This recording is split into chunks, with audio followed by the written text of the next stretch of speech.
Welcome back to my channel. ఈరోజు మీ అందరి కోసం మరొక బిగ్ బాస్ సంబంధించిన అప్డేట్ ఒకటి తీసుకొచ్చాను. బిగ్ బాస్ టైటిల్ గెలిచిన స్టార్డమ్ ఎందుకు రాలేదు అనే దాని గురించి ఇప్పుడు తెలుసుకుందాం.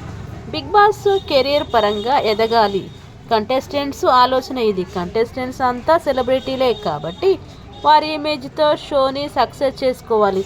బిగ్ బాస్ స్ట్రాటజీ ఇది. ఇందులో ఇప్పటి దాకా బిగ్ బాస్ యూనిట్ గెలుస్తూ వచ్చింది.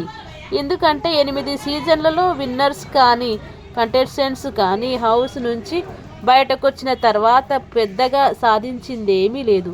వాళ్ళు కెరీర్కి షో ప్లస్ అయ్యింది లేదు.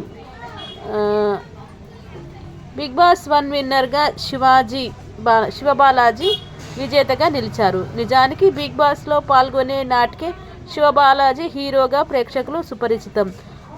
అనగనగా ఒక రోజు, చందమామ వంటి సినిమాల్లో బాలీవుడ్లో మంచి గుర్తింపు తెచ్చుకున్నాడు. బిగ్ బాస్తో మరింతగా ఆడియన్స్కు దగ్గరయ్యాడు. ఆ సీజన్ టైటిల్ సొంతం చేసుకున్నాడు. కానీ ఆ తర్వాత శివబాలాజీ కెరీర్లో పెద్ద మార్పు అయితే రాలేదు. కొన్ని సినిమాల్లో చిన్న రోల్స్ చేశాడు కానీ హీరోగా బ్రేక్ రాలేదు. ఫిలిం నగర్ వర్గాలు చెబుతున్నట్లు షో ఇతనికి మరింత పాపులారిటీ ఇచ్చిన అవకాశాలు పెరగలేదు. ప్రస్తుతం ఫ్యామిలీ లైఫ్పై ఫోకస్ చేస్తున్నారనమాట. మరి బిగ్ బాస్ 2 విన్నర్ కౌశల్ పరిస్థితి ఏంటంటే, కౌశల్ పరిస్థితి అయితే మరీ దారుణం. షో జరిగినన్ని రోజులు కౌశల్ పేరు మారుమోగింది.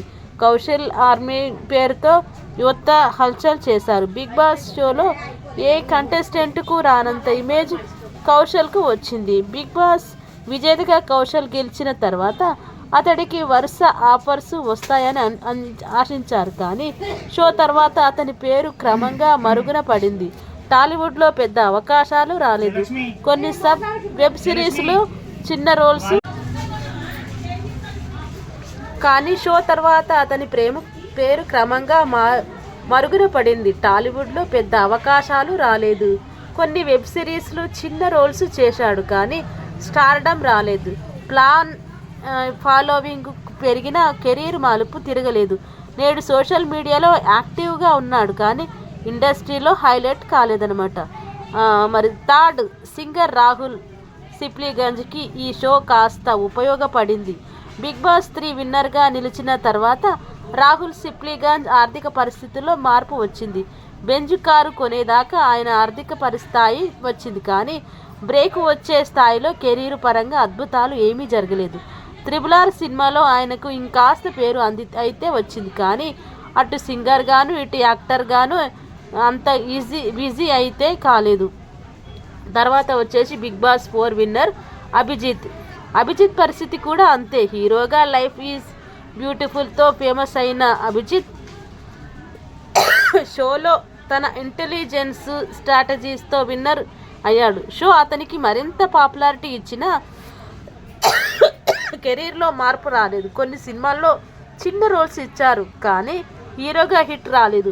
ఫిలిం ఇండస్ట్రీలో అతని పేరు ఇప్పుడు తక్కువగా వినిపిస్తుంది.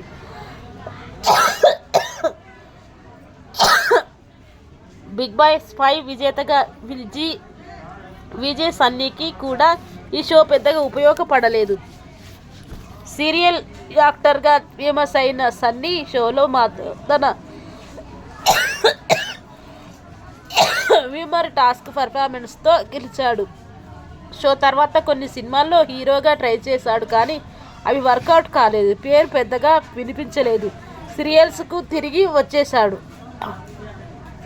సీజన్ 6 విన్నర్గా సింగర్ రేవంత్ నిలిచారు. సింగర్గా ఇండియన్ ఐడల్ విన్నర్ అయిన రేవంత్ షోలో తన వాయిస్ పర్సనాలిటీతో ఆకట్టుకున్నాడు. షో తర్వాత అతని సింగింగ్ కెరీర్ మెరుగుపడింది. కల్కి 28, 30, 18, 98 AD వంటి సినిమాలో సాంగ్స్ పాడాడు కానీ పెద్ద స్టార్డమ్ రాలేదు. సింగర్గా కొనసాగుతున్నాడు. షో అతనికి మధ్యస్థంగా ఉపయోగపడిందనమాట. బిగ్ బాస్ 7 విన్నర్ పల్లవి ప్రశాంత్ పరిస్థితి కూడా అంతే. రైతు బిడ్డగా ఎంట్రీ ఇచ్చిన ప్రశాంత్ షోలో అనూహ్య ఫాలోవింగ్ సంపాదించుకున్నాడు కానీ షో తర్వాత అతని ఇమేజ్ డ్యామేజ్ అయ్యింది. కాంట్రవర్సీలు, లీగల్ ఇష్యూస్ వచ్చాయి. సినిమా అవకాశాలు రాలేదు. పేరు నెగిటివ్గా మారింది. బిగ్ బాస్ 8 విన్నర్గా నిలిచిన నిఖిల్కు కూడా ఈ షోతో పెద్దగా ఒరిగింది ఏమీ లేదు. షో తర్వాత కూడా ఆయన అదే సీరియల్స్లో కొనసాగుతున్నాడు. కానీ హీరోగా బ్రేక్ రాలేదు. కెరీర్లో పెద్ద మార్పు రాలేదు. బిగ్ బాస్ తెలుగు విన్నర్ల చరిత్ర చూస్తే షో అందరికీ పబ్లిసిటీ ఇస్తుంది. కానీ దీర్ఘకాలిక కెరీర్ బూస్ట్ చాలా మందికి రాలేదు. రాహుల్ సిప్లిగంజి, రేవంత్ వంటి వారికి కాస్త ఉపయోగపడిన మిగతా వారు సీరియల్స్ లేదా చిన్న రోల్స్కి పరిమితమయ్యారు.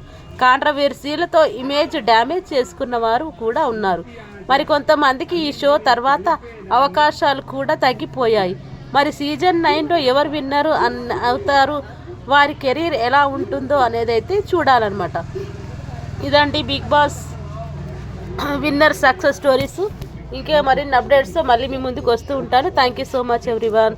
నా వీడియో కనుక నచ్చినట్టయితే లైక్ చేయండి, సబ్స్క్రైబ్ చేయండి, అండ్ హైప్ ఇవ్వడం మాత్రం మర్చిపోకండి. Thank you so much everyone.